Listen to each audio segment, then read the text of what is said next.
Bismillahirrahmanirrahim. Alhamdulillahilladzi jama'na wa iyyakum fi hadzal makan al-mubarak alladzi tatanazzal 'alaihi ar-rahmah wal barakah. Wa nas'alullah subhanahu wa ta'ala yaj'alana min ahli ar-rahmah wa yaj'alana min ahli al-barakah wa yajma'na wa iyyakum fil firdausil a'la insyaallah. Amin ya rabbal alamin. Amma ba'da, assalamu alaikum warahmatullahi wabarakatuh. Waalaikumsalam warahmatullahi wabarakatuh. Alhamdulillah, syukur kita pada Allah Subhanahu wa taala dengan lipat dan rahmat daripada Allah. Maka pada hari ini kita dipertemukan Allah dan akan meneruskan pengajian kita menggunakan kitab Minhajul Abidin, silibus kepada para yang nak beribadat kepada Allah agar ibadah mereka diterima dan selamat. Sebagai makluman pada tuan-tuan, perempuan yang dirahmati Allah, kitab ni sampai pada 29 insya-Allah, sebanyak 50 naskah. Jadi pada siapa yang nak beli, sebab kita tempah terus daripada tempat asal dia Terengganu, akan sampai pada 29 bulan ni. Jadi Sabtu minggu depan insya-Allah, kalau ada yang nak beli, dia belilah dengan harga tu RM35 yang tertulis di kitab. Maka insya-Allah kita akan menyambung pengajian kitab kita, yang mana kita sudah sampai kepada qaul Imam Al-Ghazali rahimahullah. Yang bagus ni kitab ni, rupanya baru saya perasan, depan dia terjemahan, dia punya belakang tu bahasa Arab. Dia sekali bahasa Arab dan terjemahan dia di dalam, jadi mudah. Qala al-muallif rahimahullah ta'ala wa nafa'na bi ulumihi fid darain amin. Thumma yajibu 'alayka an ta'lama ma yalzamuka fi'luhu min al-wajibat asy-syar'iyyah 'ala ma umirta bihi litaf'ala dhalik, wa ma yalzamuka tarkuhu min al-manahi litatruka dhalik, wa illa fa kaifa taqumu bi ta'atin la ta'rifuha mahi wa kaifahi wa kaifa yajibu an taf'al, am kaifa tajtanibu ma'asiya la ta'lamu annaha ma'asi hatta la tuqi'a nafsaka fiha. Tuan-tuan yang dirahmati Allah Subhanahu wa taala, sebelum ini kita jelas dalam pengajian kitab kita ini, Imam Al-Ghazali rahimahullah, dia nak beritahu pada kita bahawa ilmu itu dan ibadat itu adalah dua permata, dan di antara keduanya itu perlulah didahulukan ilmu. Didahulukan ilmu supaya ibadah itu disahkan dan dibenarkan oleh Allah Subhanahu wa taala. Bagaimana kita sebut dalam hadis yang sebelum ini, disebut al-imam al-ilmu imam wal amal tabi'. Al-ilmu imam wal amal tabi'. Ilmu itu adalah imam dan amalnya dan pengikutnya adalah amal. Maka kerana itu, yang pertama sekali mesti didahulukan iaitu ilmu. Maka dalam proses kita belajar ini, maka saya suka nak sebut di sini, walaupun dia disebut selepas itu akan datang, cuma supaya kita nampak perbahasan dia. Maka ilmu adalah wajib. Menuntut ilmu itu adalah wajib. Kita dengar hadis Nabi sallallahu alaihi wasallam, qala Rasulullah sallallahu alaihi wasallam, talabul ilmi fariidatun ala kulli muslim wa muslim. Menuntut ilmu itu adalah fardu kepada muslim dan muslim. Jadi bila kita sebut begitu, maka tertimbul dalam hati kita pertanyaan, Ustaz, ilmu ni terlalu luas. Maka hadis tu Nabi suruh belajar ilmu dan ianya fardu. Bila fardu maknanya wajib. Bila wajib maksudnya apa? Ma yuthabu ala fi'lihi wa yu'aqabu ala tarkihi. Apa makna wajib? Yang diberi pahala sekiranya kita melakukan dan diberi dosa sekiranya kita tinggal. Jadi mencari ilmu itu adalah wajib, Ustaz. Cuma saya tertanya-tanya dalam hati saya, ilmu apa yang wajib saya cari? Sebab ilmu terlalu banyak, Ustaz. Adakah ilmu matematik termasuk sekali?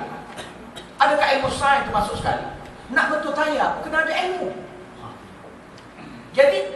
Nabi kata umum, mencari ilmu itu faham. Dan kalau saya belajar pula Ustaz, sampai takat mana yang wajib? Bila kita belajar sesuatu ilmu, sampai mana yang wajib? Baik. Dengan itu, terima kasih kepada Imam Al-Ghazali rahimahullah dan para ulama yang lain. Mereka mengkaji hadis Nabi SAW dan juga ayat-ayat Allah Subhanahu Wa Taala diterangkan dengan hadis-hadis Nabi. Maka jelas di situ menunjukkan bahawa ilmu yang wajib, yang mesti dipelajari dan hadnya adalah terbahagi kepada 3. Secara jumlah, secara umum. Ilmu yang wajib dipelajari itu secara umumnya ada 3. Iaitu ilmu yang pertama wajib dia pelajari, iaitu dipanggil ilmu tauhid. Ilmu tauhid. Ilmu tauhid ni wajib orang pelajari. Sekiranya kita tidak tuntut ilmu tauhid, maka berdosa kita. Kerana dengan ilmu tauhid lah kita tahu apakah objektifnya kita hidup di muka bumi Allah SWT. Dan dengan ilmu tauhid itulah yang menentang segala benda yang boleh menyekutukan Allah Subhanahu Wa Taala dalam hati. Itu ilmu tauhid. Ustaz, sampai had mana nak belajar Ustaz? Saya mengaji bab tauhid ni, ada yang cerita melambung-lambung Ustaz. Ada yang bila saya dengar tu sampai nak terbang masa. Jadi ilmu tauhid yang macam mana ni Ustaz? Kadang yang cerita sampai dalam-dalam, hakikat-hakikat ni apa, makrifat. Jadi yang mana saya wajib belajar? Adakah itu semua pun wajib juga Ustaz? Ilmu yang wajib cukup senang, iaitu apa yang disebut oleh para ulama, iaitu yang wajib kita mengetahui daripada ilmu tauhid, iaitu kita kena mengetahui Allah Subhanahu Wa Taala itu dengan sifat wajibnya yang 20 dan sifat mustahilnya yang 20 wajib juga diketahui, dan sifat harus baginya yang 1. Kemudiannya yang seterusnya sifat wajib bagi Nabi, sifat mustahil bagi Nabi, dan sifat wajib bagi Nabi. Itu. Dan bila kita belajar, bukan setakat hafal, bukan setakat kita kenal. Maksud mesti belajar tu kita memahami. Iaitu apa dia? Allah wujud, qidam, baqa, khalaqatuhu lil hawadithi, qiyamuhu bi nafsi, wahdaniyah, qudrah, iradah, ilmu, hayyun, sama', basar, kalam, qadiran, muridun, aliman, sampailah 20. Dan dibagikan oleh para ulama pula sifat-sifat itu kepada sifat salbiyah, kemudiannya sifat nafsiyah, sifat salbiyah, sifat ma'nawiyah, sifat al-ma'ani. Tak banyak benda tu nak kena faham. Dan bila kita belajar, cuba kita mendalami dan memahamkan. Dan sifat mustahil, iaitu lawan kepada sifat 20. Dan kemudiannya sifat harus. Fa'lu kulli mungkin wa tark. Fa'lu kulli mungkinin wa tark. Iaitu dia boleh buat apa yang dia nak buat dan meninggalkan. Maknanya Allah boleh jadikan gunung daripada emas, dan boleh juga Allah jadikan gunung itu daripada tanah. Itu sifat harus bagi Allah. Allah boleh tukar seorang itu jadi handsome, dan mungkin Allah boleh tinggalkan dia macam tu saja. Itu sifat harus bagi Allah. Nampak? Itu bagi sifat bagi Allah Subhanahu Wa Taala. Kemudiannya sifat bagi Rasulullah sallallahu alaihi wasallam. Tak banyak kok. 4 saja sifat yang wajib bagi Rasulullah. Dan mustahilnya apa? 4 juga. Dan harusnya apa? 1. Apa dia sifat mustahil bagi Nabi? Sidqi wa tabligh wal amanah. Sebelum tu? Itu 3. Nampak? Bijaksananya, benarnya Rasulullah, amanahnya Rasulullah, dan Allah Rasulullah bersikap menyampaikan. Itu sifat bagi Nabi. Dan kita kena fahamkan sampai yang macam mana, amanah yang macam mana, sidq benar yang macam mana, bijaksana yang macam mana. Adakah bijaksana yang macam kita ni atau macam mana? Itu perbahasannya. Kemudian lawan dia. Kemudiannya sifat harus. Apa dia? Wajaizun fi haqqihi min 'aradi bi ghairi nafsin khafifil maradi. Sifat harus bagi Nabi apa dia? Iaitu Nabi ini boleh kalau sekiranya dia sakit yang ringan. Tapi kalau sakit yang menyebabkan bighairi apa ni?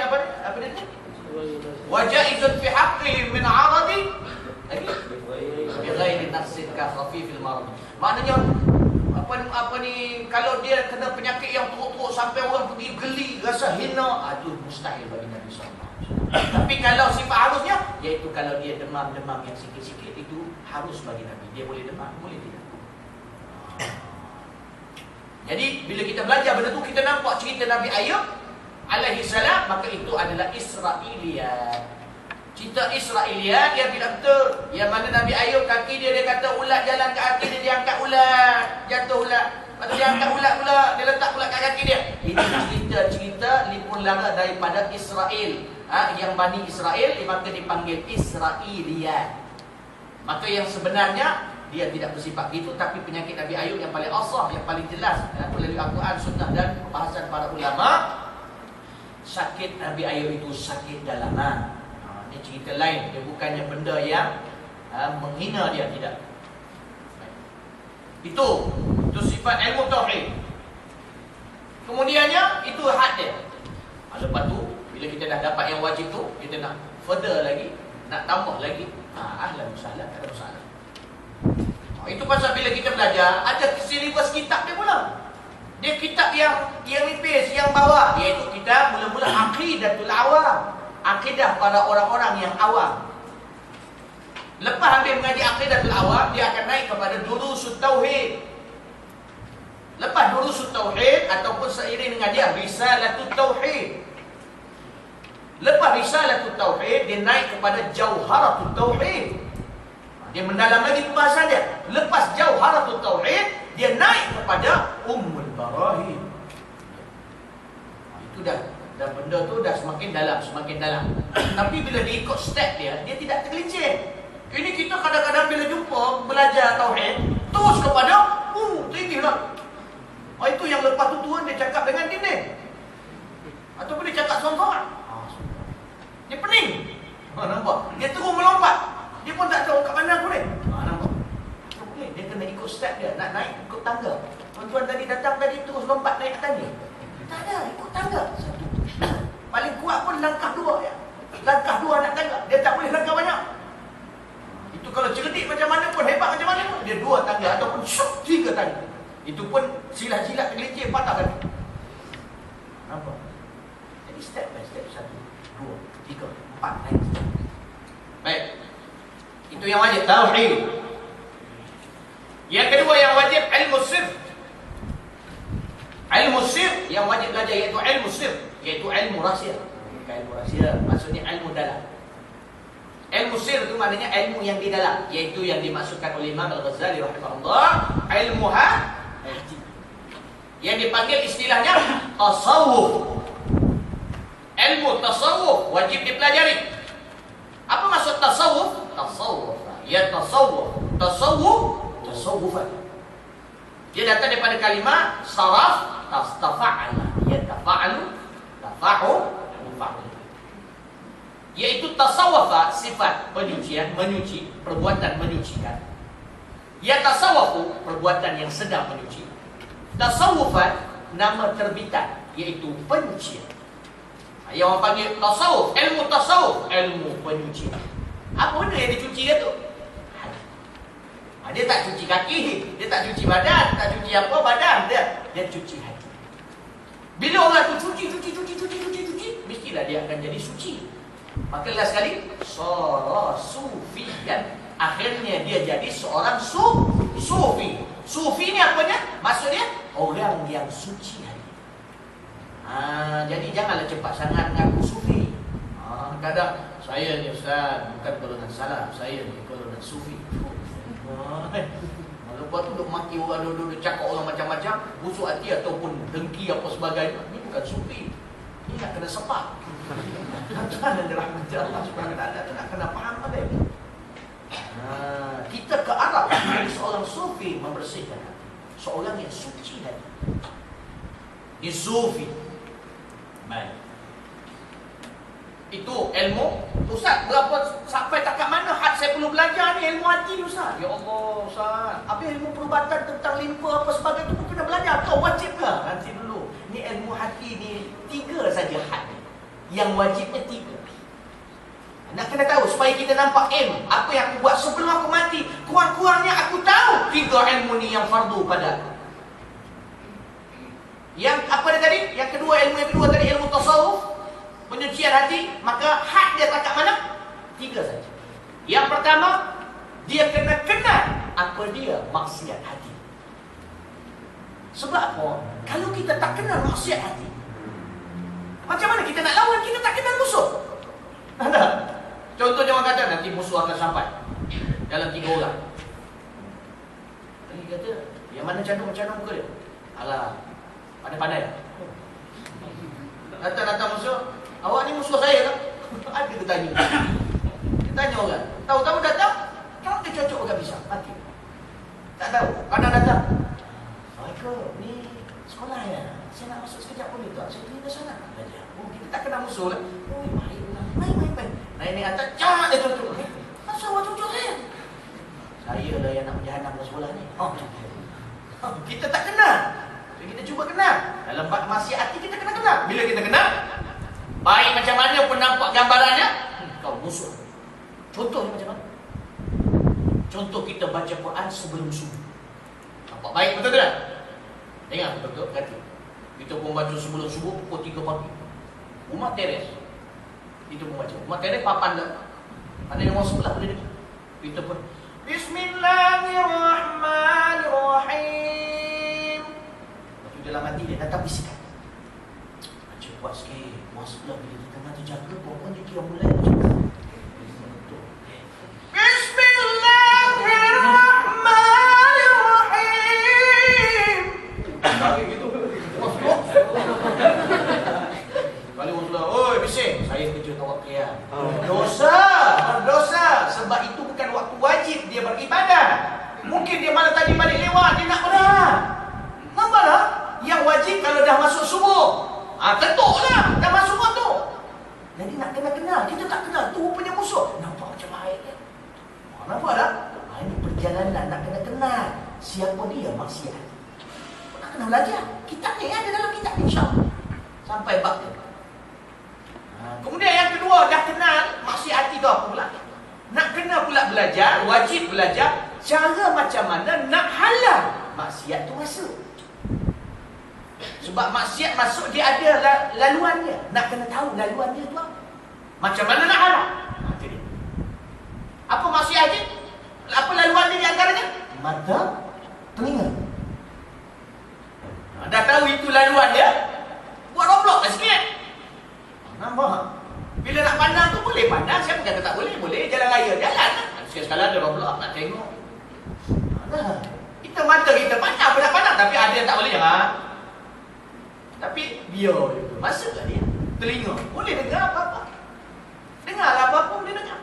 Tapi kena ada juga penahanan dia. Apa benda yang tak boleh masuk. Setelah kita kena maksiat itu, jangan bagi masuk. Contohnya orang tengah lepak-lepak tu. Borak-borak tak apa dia borak. Janganlah pergi duduk situ. Nampak itu ada kaedah-kaedah. Dia ada pula, nanti kita akan belajar. Bila proses ke arah itu kita akan belajar. Manusia ni ada beberapa kategori.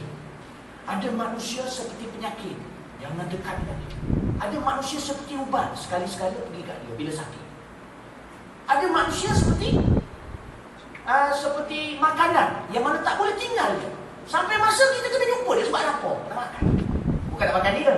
Maknanya dia tu seperti makanan. Kerap jumpa. Itu mak bapak kita. Kalau kita kat tempat madrasah ni, ustaz kita. Nampak? Jadi ada perbahasan. Itu semua kita akan lalui. Baik. Yang ketiga pula apa dia? Apa tadi? Jadi apa tadi? Itu yang kedua, iaitu halang. Kena tahu, kena belajar, wajib belajar. Benda tu macam mana halang dia masuk dalam hati kita. Yang ketiga pula, ditakdirkanlah kalau dah masuk. Ditakdirkan kalau maksiat tu dah masuk, musuh tu dah masuk, wajib kita belajar bagaimana nak keluarkan musuh tu semula. Itu dia.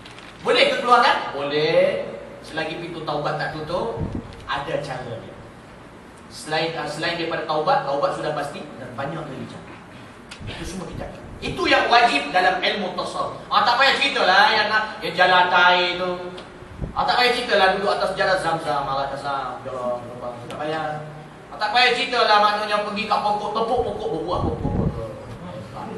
Tak payah, tu melambut-lambut tu tak payah ceritalah. Itu tak wajib. Tak perlu, tak payah jadi komen. Itu wali ni, karamah kemuliaan ni, iaitu pemberian. Wali ni pemberian. Kita ni sekarang kadang-kadang belajar tauhid, belajar tasawuf, nak jadi wali. Belajar tu, macam mana nak jadi wali? Macam mana? Tak payah. Wali ni yang karamah kemuliaan Allah bagi benda-benda luar biasa ni kadang-kadang yang kita tengok kadang-kadang kan. Benda tu sebenarnya pemberian. Yang perlu kita buat apa dia? Ibadat secukupnya, bagi betul ibadat kita, usaha dekatkan diri pada Allah. Bila Allah nampak kita tu rakus dalam nak mendekatkan diri pada Allah, maka Allah akan datangkan kemuliaan-kemuliaan. Tak payahlah cita-cita nak jadi wali, tak payah. Dia tak jadi. Jadi wali dah. Baik. Itu dia. Ilmu tasawuf. Yang last sekali apa? Ini ilmu syariah. Wajib belajar. Penumpuan yang pertama sekali yang wajib belajar, iaitu 5 rukun Islam. Itu 5 rukun Islam. Kena belajar. Habis Ustaz pasal perjuangan apa sebagainya, itu dalam bab tauhid. Kita akan jumpa dalam bab tauhid, dalam i'tiqad kita, dalam nak menegakkan kalimah Allah, itu semua dalam bab tauhid. Kita akan mengaji tauhid, tasawuf, syariah. Nampak? Syariah 5 yang pertama tadi rukun Islam. Yang pertama syahadatu an la ilaha illallah.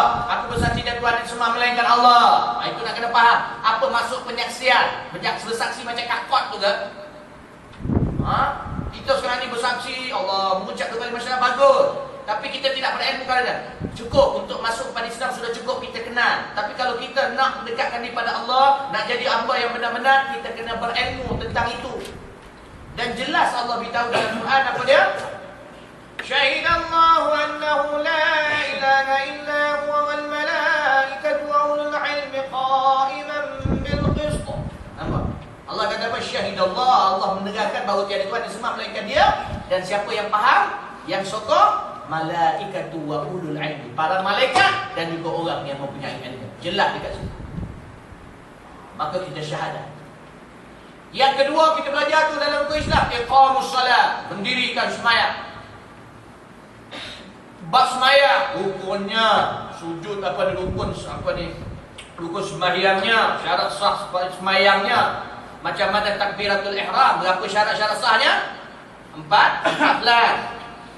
Betul? Betul 14? 14. Kemudiannya syarat sah Fatihah berapa?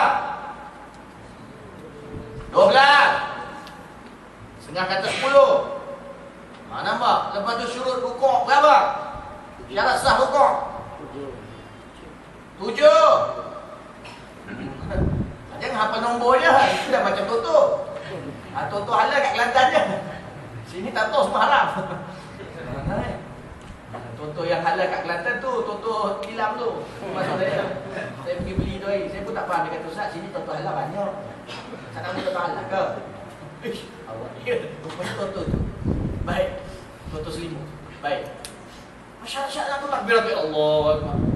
Kalau contohnya Allahu Akbar, tak sah. Tak sah takbiratul ihram, tak sah sembahyang. Allahu Akbar, ada waw dekat tengah-tengah pula. Allahu Akbar, tak sah. Seumpama kita kata ada dua Tuhan, Allah dan juga seorang lagi Akbar. Sebab kita kata apa? Allah dan Akbar. Allah dan Akbar. Allah tu aku kenal lah. Akbar tu siapa? Akbar Ali.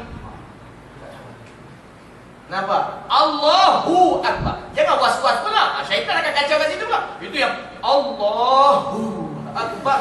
Dia nak bagi bunyi. Jangan tu. Jangan ikutkan benda tu. Allahu Akbar. Biasa sudah. Allahu Akbar. Nampak? Tak boleh ubah-ubah Akbar Allah.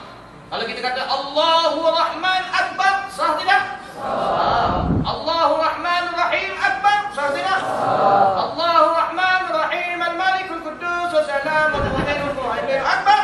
Sah. Sah. Dia dibolehkan dua sifat Allah saja paling tinggi di antara Allah dan Akbar. Itu nak kena tahu. Tapi tak payah buat lah. Kat Malaysia ni tak buat sebab kalau takut kita buat jadi fitnah. Oi, ustaz-ustaz mana ni? Allahu Akbar akbar. Kalau nak buat boleh sebelum buat tu. Assalamualaikum, ni saya nak takbir ni saya akan letakkan Ar-Rahman Akbar saja saya nak buat sebab benda ni boleh. Tak apa. Sebab benda-benda yang menyebabkan orang ragu-ragu ni kalau boleh dielakkan. Orang samar-samar ni dielakkan. Macam Nabi, kisah Nabi berjalan dengan Sofia. Sofia ni isteri Nabi, dia baru kahwin masa tu. Isteri baru. Tengah jalan dengan Sofia, ada sahabat 2 orang lalu daripada belakang. Dia tengok. Lalu dia tengok. Tengok tu dia orang cepat-cepat jalan. Rasulullah kata, jangan laju-laju, nak pergi mana tu? Dia pun pandang. Ini isteri aku. Nama dia Sofia. Subhanallah. 2 sahabat kata, subhanallah. Aku beritahu sebab aku takut syaitan ini mengalir dalam darah kamu. Apa ni, syaitan ini boleh mendesak kamu seperti mengalir di dalam darah kamu. Aku takut kamu itu berlaku jahat kepadaku. Maknanya dia takut 2 sahabat ini disebabkan kesamaran dan keraguan itu menyebabkan fitnah kepada Rasulullah. Jadi Rasulullah tu tahu, ni Sofia bini aku ni. Bukan saja nak tunjuk, alah orang lain bini ke. Kita kat Malaysia macam tu ke. Bila orang kenalkan bini kita, ini aku pun bini ke. Dia silap faham. Orang nak elakkan kesamaran, takutlah kan. Tak perasan mungkin masa tu ada sahabat yang tidak datang pernikahan Rasulullah SAW. Orang sekarang ni kan kadang nikah kat luar negara, kat Thailand, kat UK, kat Golok ada. Jadi boleh balik. Tapi tahu. Baik. Apa dia? Apa tadi? Iqam solat tadi, takbiratul ihram. Kemudiannya apa lagi? Kemudiannya banyak tu kalau. Lepas tu Fatihah. Fatihah bila baca, yang paling penting kena wajib tahu sah Fatihah dan semayang, iaitu makhraj dia. Tajwid itu tak apa lagi, apa dia maksudnya panjang pendek itu tak apa lagi. Tapi daripada sudut tajwid yang ditekan dalam semayang, iaitu makhrajnya supaya tidak berubah. Tapi lepas tu kena ikuti dengan tajwid lah yang sebaik-baiknya. Sebab Nabi kata kalau nak jadi imam, ya ummul qauma aqra'uhum lil Quran. Nabi kata kalau Rasulullah SAW, ya ummul qauma aqra'uhum lil Quran. Yang menjadi imam kepada satu kaum yang paling baik bacaannya adalah Quran. Maka ketika itu kita kalau nak jadi seorang imam, dan kamu semua, antum semua, kita mungkin nak jadi, kita contoh orang lelaki mungkin akan jadi imam kepada orang perempuan mungkin jadi imam kepada anak-anak mereka. Maka kenalah bacaannya baik sampailah ke tajwid. Tapi yang wajib mesti sah Fatihah, makhraj dibaca. Bila bila contohnya kalau alhamdulillah tidak sah. Sebab ha sudah jadi ha. Jadi sebut ha pedas, dia ha. Nampak? Saya yakin semua dah boleh. Cuma kadang-kadang jangan bagi waslah datang. Atau bila waslah nampak? Dia nak bagi bunyi benda tu. Orang sebelah pun pedas. Dia sebelah. Alhamdulillahi Rabbil Alamin. Ain, bunyi ain. Maknanya ada beza situ. Alhamdulillahi Rabbil Alamin. Ar-Rahmanir Rahim. Itu satu lagi. Ar-Rahmanir Rahim. Terus Ar-Rahmanir Rahim. Ada yang Ar-Rahmanir Rahim. Dia jadi ha tu pula sabdu pula jadi. Tak kena juga. Nampak? Dia nak bagi pedas sangat sampai dia jadi sabdu ha. Ar-Rahmanir Rahim. Dia tu. Rahim. Gitu. Sini. Ni ada suara nama lain. Bagi dia Rahim. Bukan Rahim. Rahim. Nampak? Malik Yaumiddin. Malik Yaumiddin. Iya, tak apa. Harakat tu jadi 3 ke 2. Malik Yaumiddin. Contoh dia terlebih. Lebih lah daripada 2 harakat. Tak apa, sah lagi Fatihah. Tapi jangan buat perangai lah, jangan buat amalan pula. Syok sendiri pula dah. Lepas tu Iyyaka na'budu wa iyyaka nasta'in. Iyyaka na'budu. Nampak? Dia iya tu tak payahlah terlalu tekan. Ini mungkin ada ustazah Quran, kan? Iyyaka jangan iyyaka na'budu wa iyyaka. Dia jadi macam, dia jadi ijja. Dia akan jadi macam jim. Sifat jim. Ijja. Dia akan jadi ijja. Namanya. Biasa sudah ada satu sudah. Iya. Kalau dia tak satu, iya. Itu dah. Kalau ada satu, iya. Dah. Apa yang tebak sangat? Iyyaka na'budu wa iyyaka nasta'in. Kanas. Kenapa? Kadang iyyaka na'budu wa iyyaka nasta'in. Oh, tu dia. Sin jadi sad. Iyyaka na'budu wa iyyaka nasta'in. Ihdinas, barulah sad. Ihdinas siratal mustaqim. Jangan ihdinas surah. Dia jadi sad tu depan pada depan pula. Ihdinas surah. Dia ihdinas sirat. Nah, ihdinas siratal mustaqim. المستقيم مستقيم صراط الذين أنعمت عليهم غير المغضوب عليهم ولا الضالين. Masuk dot. Kalau kita belajar lidah ke kanan atau ke kiri. Walau atau ke kiri. Tapi kadang-kadang punyolah belajar susah, tak payah. Yang penting dot kalau nak bagi lepas dulu, Fatihah tu nak bagi lepas dulu semaya, biar ada bunyi dot sudah dah. Walau dot lidah ke depan tak apa. Walau dot tak apa. Ini kadang walau punyo nak buat sampai kepala orang belakang itu imam zikir. Walau tak jadi tak ada kucing mana. Walau sudah orang belakang kata ya tak. Dia tak perlu lidah tu dia ke kanan, dia kepala tu ke kanan pasal apa? Ada walau dhalin. Ada apa? Jadi kat situ dia kata nipis sikit apa sebagainya tak apa. Janji jangan berubah makna. Itu yang wajib mula-mula Fatihah. Tapi perbaikan dalam proses kita belajar, baikkan bacaan. Baik. Fatihah. Lepas tu jangan berhenti kadang tu. Alhamdulillahi Rabbil Alamin. Dia berhenti tak? Ar-Rahmanir-Rahim. Oh tak, batal tu Fatihah tu. Iaitu berhenti dia. Macam mana kadar berhenti dia? Sehingga orang belakang kata niat terus ke tidak? Ataupun dia Alhamdulillahi Rabbil Alamin. Dia kat belakang. Asal dia berhenti ya? Tertimbul dalam hati orang. Asal mana berhenti? Batal bacaan Fatihah. Jaga main-main.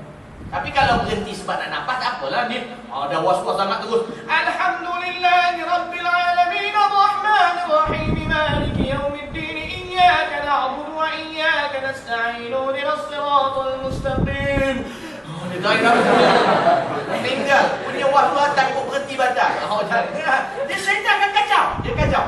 Dia tahu orang tu semakin berilmu, dia kata nak bagi dia rasa susah, nak bagi dia rasa susah. Ya senang. Tapi kalau nampak panjang boleh. Kadang sampai terawih orang kalau baca kan. Cuba kita try. Bismillahirrahmanirrahim. Kita terus. Alhamdulillahi Rabbil Alamin Ar-Rahmanir Rahim Maliki Yaumiddin Iyyaka na'budu wa iyyaka nasta'in Ihdinas siratal mustaqim siratal ladzina an'amta 'alaihim ghairil maghdubi 'alaihim waladdallin. Telah tu. Amin. Boleh kalau sekiranya nak buat laju gitu. Kadang semain terawih kan sebab kita nak baca surah panjang contohnya boleh. Tapi jangan kelam kabut. Baik. Itu semaya. Itu baru bab baca Fatihah. Rukuk nak tahu pula rukuk yang sah macam mana supaya selamat ibadat kita. Rukuk inkhinas, salah satu rukuk yang tidak sah rukuk inkhinas, iaitu rukuk bersandarnya tangan pada lutut. Rukuk macam mana? Macam ni. Dia rukuk Allah. Ini tidak sah ni. Macam ni. Allah. Itu tidak sah kecuali dia tak sihat. Kalau dia dah tua, tak payahlah rukuk. Duduk je lah. Nampak? Rukuk dengan badan dia. Saja tunjuk nak bagi nampak. Tu inkhinas orang panggil. Ataupun rukuk sebab bukan rukuk. Batal juga. Contohnya rukuk sebab lain. Contoh tengah semayang. Isteri tengah bergaduh dengan isteri apa semua. Saya semayang. Tenangkan fikiran ni. Allah tiba piuk dah sampai. Dia pun tunduk. Dia tunduk tu rukuk. Batal. Tidak sah. Ataupun tengah semayang tiba-tiba meletup kat pinggang sakit. Kebetulan dah habis Fatihah. Rukuk lah terus. Tidak sah. Hanya memang tidak sah. Rukuk. Lepas tu rukuk yang sah bihaitsu tanalu rahatahu rukbatah. Iaitu kurang-kurangnya tangan dia seumpama tangan sampai ke lutut. Sekurang-kurangnya sekira-kiranya tangan dia sampai lutut dia. Maknanya kalau dia buat, dia ulur tangan dia tak sampai lutut tu tidak sah lagi. Lainlah tangan dia pendek ke macam mana kan. Itu cerita lain lah, itu tidak sempurna. Baik. Dan yang paling sempurna kasahifatin wahidah, iaitu seperti satu bekas yang lurus macam tu belakang. Okey. Kemudiannya apa? Itu bab rukuk, bab sujud, dah sampailah habis. Itu bab semayang, zakat. Kena belajar zakat. Zakat tu apa dia? Zakat apa terbagi kepada berapa? Ni kadang-kadang bagi zakat yang tak betul. Zakat advance, zakat apa benda kan? Zakat pendapatan, lepas tu nak bagi zakat macam mana akad dia? Yang menerima tu siapa? Adakah wajib dibagikan semua asnaf ataupun boleh satu asnaf saja? Benda tu semua nak kena belajar. Kemudiannya haji puasa, ni kita nak puasa, nak kena tahu. Puasa macam mana? Kalau perempuan uli-uli tepung, tengah dengan suami dia uli-uli tepung, kali dia kata, bang, saya rasa tepung kat tekak saya bang. Batal tu tak ni bang. Saya rasa lama, abang pun rasa lah. Kita masak nasi ayam makan sekali. Dia ingat batal. Bang ajar betul. Tak boleh. Maknanya dia rasa macam mana? Kalau dia rasa tidak batal lagi. Sebab kita kena belajar pula perkara-perkara membatalkan puasa. Apa dia? Detail dia berapa? Apa dia, macam mana pembahasan dia? Kalau suami tu dia kata, isteri kata, abang rasa, isteri kata, rasa tepung lah bang. Ayah suami pula, abang nak rasa karipak. Suami batal. Sebab apa, karipak dia tak boleh masuk ke hidung. Dia mesti masuk ke mulut. Batal lah. Nampak? Sebab tu dalam matan dia kata apa? Wa kana gharbaladun taqi. Benda-benda yang dimaafkan tidak batal. Wa kana gharbaladun taqi, iaitu habuk tepung. Wa ghubarut tariq. Contoh kita jalan dan habuk jalan. Kita jalan-jalan kita rasa macam kadang-kadang kat negara Arab selalu rasa jalan-jalan rasa pasir. Sebab apa? Habuk masuk melalui rongga-rongga yang terbuka, terutamanya hidung. Kadang-kadang mulut kita tak perasan. Kita bercakap tengah jalan kan? Itu tak apa. Wa kana zubabun ta'irah. Dan juga tak apa. Contohnya kalau lalat terbang. Contohnya kita duduk macam tu, tengah itu lalat masuk, kita tertelan. Mak batal kejap, tak apa. Itu tidak mengapa, dia masuk kita tengah tak perasan tidur. Jangan buat tahi lalat tu telan. Kan? Lepas tu yang besar-besar pula tu. Baik, itu dia bab puasa. Lepas tu bab apa lagi? Bab nak sah puasa tu. Lepas tu bab last sekali haji. Haji nak pergi haji baru wajib belajar. Okey, tak apa. Tapi belajar lebih awal tu lagi bagus. Tentang haji, tawafnya. Kadang itu pasal kita buat kursus, tapi saya sedih. Ramai yang kaya-kaya kadang dia tak pergi kursus tu. Bila kata pergi, kata tak apalah, nanti saya bagilah. Nanti you guide I lah. You guide I kat sana I tak dapat lah, I tak sempat. I banyak ni kerja nak bilion nak cari ni. Kan? You tak apa, you guide I. Yang lain tu yang ajar betul-betul supaya dia orang tahu ni, you guide. Pergi tak tahu ikut, dia mutawif. Kalau mutawif tu tersilap, dia pun tersilap je. Sebab dia tak ada ilmu, berat. Dosa dia kalau tak belajar. Baik. Kalau dia nak pergi haji lah. Lepas tu apa dia? Banyak lagi lah ilmu-ilmu syariat. Lepas tu sampai habis tu dan 5 tu dahulukan dulu. Lepas tu dari situ akan bercambah tentang aurat. Contoh bab semayang, aurat ada. Lepas tu dia akan membahaskan aurat macam mana. Itu semua kita kena belajar kaitan. Baik. Itulah dia ilmu belajar. Maka dia kata kat sini, Imam Ghazali dia kata, "Tsumma yajibu 'alaika an ta'lama ma yalzamuka fi'luhu min al-wajibati syar'iyyah 'ala ma umirta bihi li taf'ala dhalik." Maka wajiblah ke atas kau untuk belajar apa yang dimestikan kamu buat daripada perkara-perkara wajib dan apa yang diperintahkan kamu untuk melakukannya. Wa ma yalzamuka tarkuhu, dan mesti belajar pada apa yang sesuatu benda yang Allah halang supaya kita buat, Allah larang, kena tahu. Litatruka dzalik, supaya bila kamu dah tahu kamu tinggalkan benda tu. Wa illa fa kaifa taqumu bi ta'atin la ta'rifuha mahi. Itu mahiyah. Macam mana kamu nak lakukan ketaatan sedangkan kamu tak tahu ketaatan apa yang wajib padaku? Macam saya sebut tadi. Nampak? Ataupun ketaatan yang macam mana aku nak buat? Aku nak dekatkan diri pada Allah macam mana? Nak kena tahu. Jadi benda tu banyak nak tahu. Kemudian contohlah kita tahu satu, sedekah ataupun semayang. Tapi kita nak tahu pula macam mana semayang itu diterima Allah. Apakah syarat-syaratnya? Dan tiga ilmu tu mesti digabungkan. Tauhid, tasawuf dan juga syariat mesti digabungkan. Barulah mudah-mudahan semayang itu diterima. Bila kita semayang dalam keadaan kita mentauhid dan tidak mensyirikkan Allah. Sebab syirik itu penghalang kepada segala ibadah. Nampak? dalam masa yang sama tidak mensyirikkan Allah, dan kita hadirkan sifat-sifat Allah ketika kita semayang atau menampakkan Allah itu besar, maka datanglah khusyuk. Maka kenalah dengan hadis Nabi, Allah tidak menerima semayang kamu kecuali dengan kadar khusyuk kamu dalam solat. Nama kemudiannya dengan hati yang bersih menyebabkan kita mudah nak khusyuk. Kemudiannya digabung pula dengan syariat, iaitu ilmu zahir tentang syarat-syarat sahnya apa sebagainya, baru cantik semayang kita. Jadi berapa ramai orang semayang dia tidak khusyuk? Berapa ramai orang semayang dalam keadaan melakukan maksiat? Berapa ramai orang semayang kadang-kadang tidak ilmu hati je belajar, tapi ilmu syariat tidak belajar, maka salah juga. Ini tak betul. Tomat ninahnya macam mana? Qadar subhanallahnya takat mana? Baik. Kan itu Imam Ghazali dia kata, kita nak kena belajar apa dia ketaatan yang disuruh pada kita dan kita buat. Dan kita kena belajar juga apakah benda yang dilarang oleh Allah untuk kita buat, maka supaya kita dapat tinggalkan. Kadang kita tak tahu yang dilarang oleh Allah, tiba-tiba kita buat. Ya Allah Ustaz, saya tak tahu lah Ustaz, saya tak boleh. Saya ingat boleh. Jadi saya dimaafkan Ustaz ya sebab saya jahil? Dah, awak berdosa.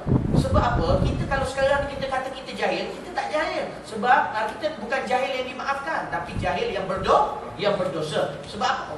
Jam saya ni dah mati. Setakat ni baru 7.50 daripada pagi tadi mati. Sebab tukar bateri. Pakai itu style aja. Buat apa tak? Dia jauh. Okey, sikit lagi. Baik tuan-tuan dan dirahmati Allah Subhanahu Wa Taala. Dia cakap sikit lagi yang terlena-lena tu terus jaga. Saya kurang aja. Penting tak? Kadang-kadang petang kita nak belajar lah. Tak apa. Ini perjuangan jihad tuan-tuan ya. Baik. Ma yalzamka dikata tarku minal manali tatukadzalik. Wa illa kaifa takumu bi ta'at. Kita tak tahu ketaatannya nak buat. Batu maksiat. Kita tak tahu benda tu maksiat, tapi kita buat. Wa kaifa yajibu an taf'al. Am kaifa tajtani ma'asi. Macam mana kamu nak menjauhi maksiat? La ta'lam annaha ma'asi. Macam mana kamu nak jauhi maksiat sedangkan kamu tak tahu itu maksiat? Kau pernah belajar, kena tahu maksiat. Macam kita sekarang ni kan, kita tentang Israel, tentang Yahudi, kita belajar dan kita ambil tahu macam mana perancangan dia nak menghancurkan Islam. Tujuannya untuk apa? Supaya kita kenal dia macam mana dia nak hancurkan kita. So kita boleh tadi kita daripada kehancuran yang dia nak buat. Kan dia ada protokol Yahudi. Antaranya protokol Yahudi ke-13 ya. Antaranya protokol Yahudi ke-13 dia nak buat apa? Dia nak hancurkan umat Islam dengan dua benda, iaitu hiburan dan sukan. Jadi bila kita dah tahu, kena jaga ni. Bukan tak boleh sukan, bukan tak boleh berhibur, tapi kita hibur kita cara Islam, sukan kita cara Islam. Nampak dia buat dengan hiburan, cuba tengok orang rekod dengan televisyen. Nampak bila tengok benda-benda cerita-cerita yang dia masukkan pelik-pelik, dia masukkan cerita-cerita kiamat lah, Armageddon lah. Bila kita tengok kiamat, lala kali Amerika yang selamatkan. Amerika bangga. Nampak tak? Lepas tu kita tengok ada satu cerita dulu dah lama dah. Kiamat iaitu orang panggil apa tu, yang batu besar dekat langit tu yang nak langgar bumi tu, apa nama dia? Apa nama dia? Meteor.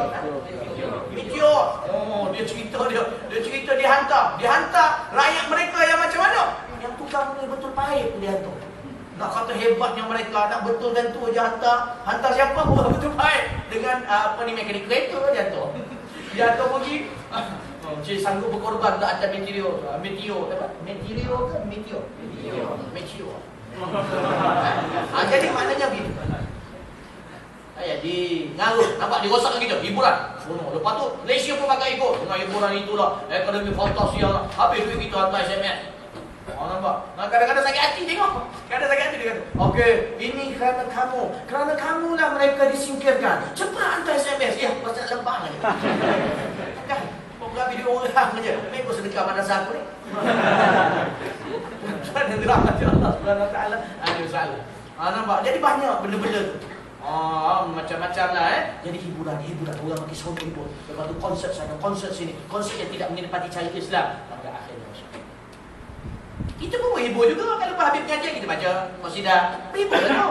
Lagilah qasidah ni dia hiburan ulama. Ulama ni baca qasidah time dia tengah zuhd tau. Ulama-ulama ni dia cipta syair tu kan. Dia tengah duduk tu dia zikir tu dia tengah sedap, dia rasa sedap lazat. Bila dia rasa lazat tu, ya ilahi anta maliki, anta ta'lam kaifa hali. Keluar syair, tiba-tiba keluar syair. Dia terus reka syair tu dalam keadaan dia tengah sedap dekat dengan Allah. Itu yang berkah. Itu yang buat baca. Yang lain-lain tu di dalam kesunyian ku besar gelombangnya. Itu bukan. Itu dia tengah okey not. Itu semua tak boleh. Tinggal semayang, tinggal apa nak buat lagunya. Nampak tuan-tuan? Itu yang kita duk nyanyi. Feel lah. Tapi yang ulama punya dia qasidah, dia tengah sedar. Dia tengah duduk tu, dia rasa, dia teringat Rasul, dia rindu Rasul. Dengan qasidah yang saya baca tu. Ada kala tinggal Rasul, tiba-tiba datang qasidah. Muhammadun asyraful. Kan? Dia keluar. Tu yang antum hafal tu Aqidatul Awam tu. Aqidatul Awam tu kan? Ya abda'u bismillahirrahmanirrahim kan? Tu Syekh Marzuki yang tulis. Okey? Syekh Marzuki di akhir bait tu, kalau antum faham makna di hujung tu, dia sebenarnya masa baca tu dia tengah mikir macam mana nak jadikan ilmu tu bentuk syair. Kali sampai dekat tengah-tengah tu dia rasa dia tak boleh, tak mayai dia. Akhirnya dia tidur, dia mimpi Rasulullah sallallahu alaihi wasallam. Rasulullah ajar dia syair sampai sempurna syair. Antum hafal syair tu sekarang? Nampak? Itu bagus. Daripada dondanglah sayang perlu dikenal. Dondang sayang, ewa. Ya baik, mana tadi? Tak betah nak ngantuk ke? Mana tadi? Maknanya la ta'lam annaha ma'asir hatta la tuqi'a nafsaka fiha. Apa dia kata? Fal ibadatu syar'iyyatu kat taharati was salati was saumi. Apa? Ibadat-ibadat syariah seperti puasa, seperti pencucian, suci daripada najis. Najis ada berapa? An-najasatu thalathatu. Nampak? Najis ada 3. Mughalladha, mukhaffafah, mutawassitah. Apa maksud mughalladha? Najis berat ustaz. Jadi najis kebau tu berat lah. Sebab kalau timbang kaki berat tu. Habis najis gajah tu kira mughalladha lah. Sebab dia berat. Sebenarnya terjemahan dia, kalau kita nak detail, najis mughalladha iaitu najis mughalladha tu atas wazan maf'ul. Najis yang diberatkan. Yakni apa? Hukum. Bukan najis berat. Najis yang diberatkan hukumnya. Kalau cakap najis berat, timbang kaki. Nah, tapi orang faham lah. Bila orang sekarang ni bila sebut najis berat, dia faham. Maksudnya najis yang diberatkan hukumnya. Kalau mukhaffafah pula, najis ringan. Kalau tai cicak najis mukhaffafah lah. Ringan betul. Dia najis yang diringankan hukumnya. Itu mukhaffafah. Itu pasal dalam baca kitab kita kena gantikan dengan ilmu nahwu dan sharaf. Jadi kita tahu bila dia mukhaffafah, dia itu maf'ul, iaitu dalam sudut dibuat. Maknanya kalau mukhaffafah maksudnya yang diringankan. Bukan maksudnya najis ringan. Kalau najis ringan bunyi dia macam ni, mukhaffifah. Nampak? Bukan mukhaffafah, dia mukhaffifah. Tapi kalau mukhaffafah, najis yang diringankan. Hukum. Kalau mukhaffifah, najis ringan. Najis tu ringan, timbang ringan. Itu. Jadi kita terjemah silap ke mana? Nampak macam biasa je dah. Kita kena amanah dengan ilmu. Jangan silap. Barulah dia punya ilmu berkah. Baik. Apa tadi? Tu najis. Tu nak kena tahu juga. Bab penyucian, tahara, wudu. Itu semua benda nak pergi ke semayang lah tu. Nak tahulah. Kaitan-kaitan dia semayang. Wudu macam mana? Perkara yang membatalkan wudu macam mana? Apa perkara yang membatalkan wudu? Ada 4. Nampak? Bukan banyak pun tuan-tuan. 4 je tuan-tuan. 1, 2, 3, 4. Allah, jari pun tak habis. Tapi jari satu kat tangan tak habis. Apa dia yang pertama? Banyaklah kalau kita nak baca tu kan. Antaranya kalau kita tengok, yang pertama sekali iaitu keluarnya sesuatu al-khariju min ahadis sabilain min qubulin aw duburin.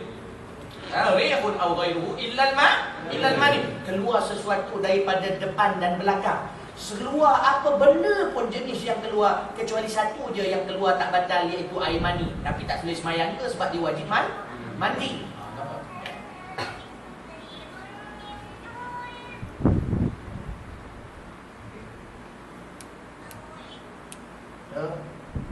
Saya ada pengajian sekali kan, nanti saya buat.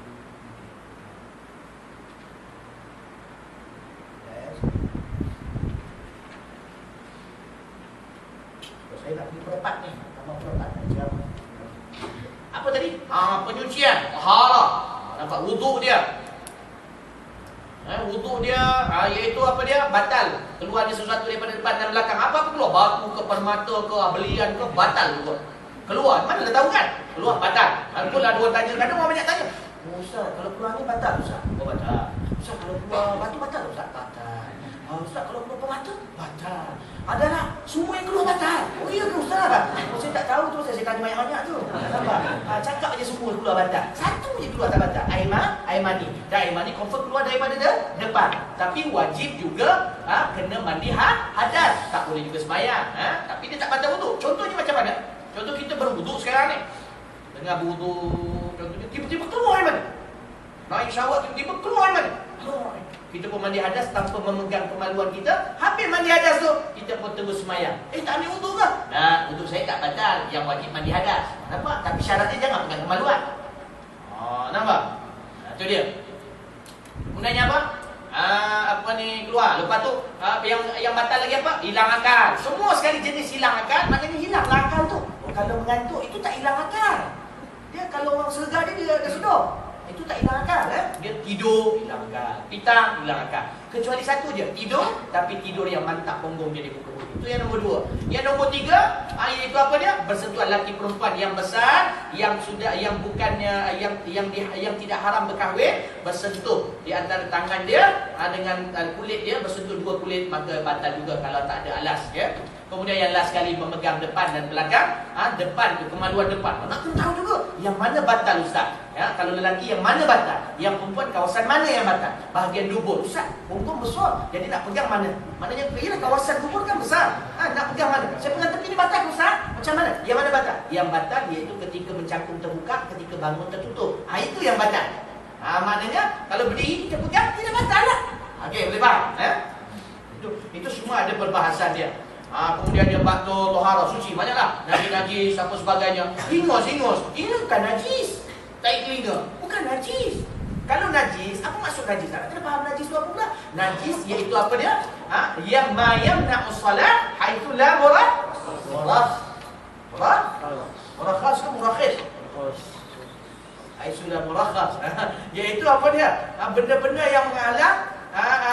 Sebab apa bila kita sebut murakhas, iaitu sesuatu yang menghalang sahnya sembahyang sekiranya tiada diringankan. Boleh murakhis pun boleh. Tiada peringan atau tiada diringankan. Maknanya murakhis atau murakhas. Jadi kalau ada rukhsah tak apa. Contohnya najis. Najis semua najis. Contoh darah. Darah kalau kita sembahyang dengan ada darah, najis tidak sah. Tapi ada yang diringankan. Contohnya darah kita yang keluar tetapi tidak terputus. Contohnya kita tengah sembahyang, darah kita keluar. Contoh macam sahabat-sahabat kan tengah sembahyang, anak panah datang, darah tu mengalir, sah sembahyang dia. Kalau darah orang sah, tapi disyaratkan dia tidak sah. Tetapi kalau sedikit tidak mengapa. Contohnya katakan para ulama, besar dia yang sedikit macam mana? Sebesar duit shilling berapa? 10 sen, 20 sen. 20 sen, jangan lebih daripada 20 sen. Tapi kalau jadi 50 sen punya darah tumpuk macam tu, tidak boleh. Itu dah ada kaedah dia. Itu semua kita akan belajar insya-Allah. Jadi itulah dia pencucian, sembahyang, puasa dan sebagainya. Dan insya-Allah dapat kita satu perenggan hari ni. Okeylah tu. Jadi insya-Allah mudah-mudahan kita diberkati Allah. Besok kita jumpa lagi petang. Kita akan sambung lagi pengajian kita tentang silibus, kaedah dan prosedur dalam kita beribadah supaya ibadah kita diterima insya-Allah. Syukur.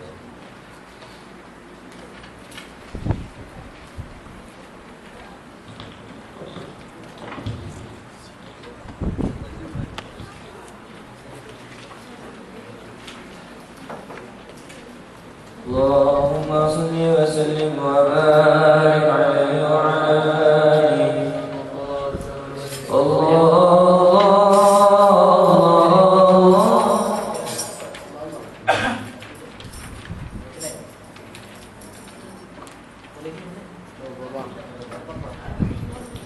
Boleh ya, Pak.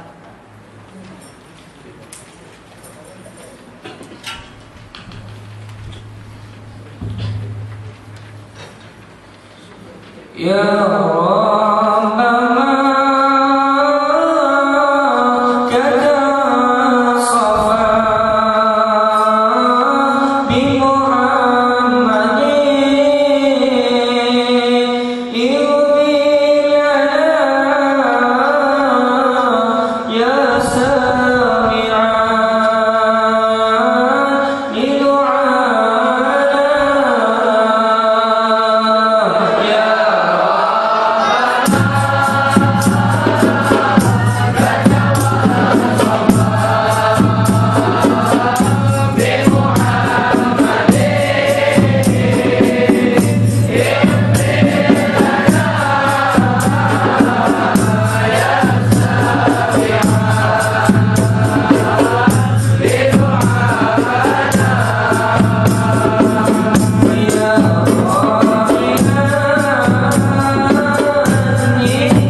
kita baca tu kita minta doa tu. Ulama-ulama dia buat syair minta doa kepada Allah, dia minta doa, minta ampun daripada Allah. Dia kata ya Rabb Makkah wa Safa. Wahai Tuhan kepada Makkah dan juga Safa, bi Muhammadin dengan keberkatan Nabi kita Muhammad sallallahu alaihi wasallam, ighfir lana ya Allah ampunkan kami. Ighfir lana ya sami'an li du'ana. Wahai Allah yang sangat mendengar doa kami. Nampak? Kita baca dengan syair qasidah.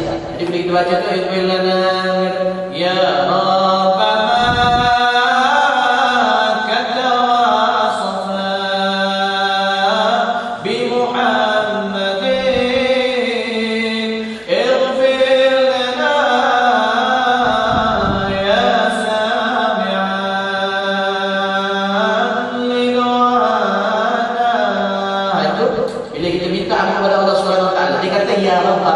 Mungkin dia tanya, kenapa nak kata wahai Tuhan Mekah? Tak, Malaysia kan Allah juga Tuhan dia.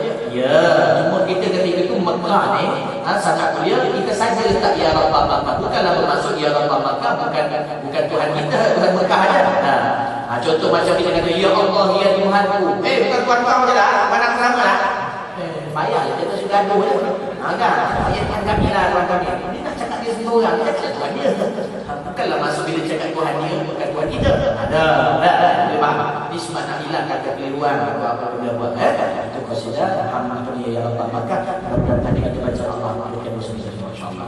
Jadi itu lebih diberkati Allah banyak Allah. Bismillahirrahmanirrahim. Allahumma akhrijna min dhulmatil wahm. Ya Allah, keluarkan kami dari kegelapan keraguan, rahmatnya bi Tuhan. Dan berikan kami dengan cahaya kefahaman, waftah lana abwaabal ilm. Dan bukakanlah kami pintu ilmu wa zayyinna bil akhlaqil hasanah wal hilm. Dan yassirkan bil akhlaq wa yadil nur Allahumma ja'alna ma'ana hadha jama'an marhuma. Ya Allah jadikan kami bi rahmati wa tafadhalna min ba'dihi fardhan ma'suma. Dan kesan-kesan sampai terjaga dari maksiat dan kemungkaran bi rahmatika ya arhamar rahimin. Wa sallallahu ala sayyidina Muhammad wa ala alihi washabbihi ajma'in. Walhamdulillahi rabbil alamin. Kita doakan yang terbaik kepada Allah, kita doakan kepada Allah, kita selesai silakan kita maaf secara terkasar saya billahi taufiq wal hidayah. Wassalamualaikum warahmatullahi wabarakatuh. Saya jumpa besok insyaallah ya.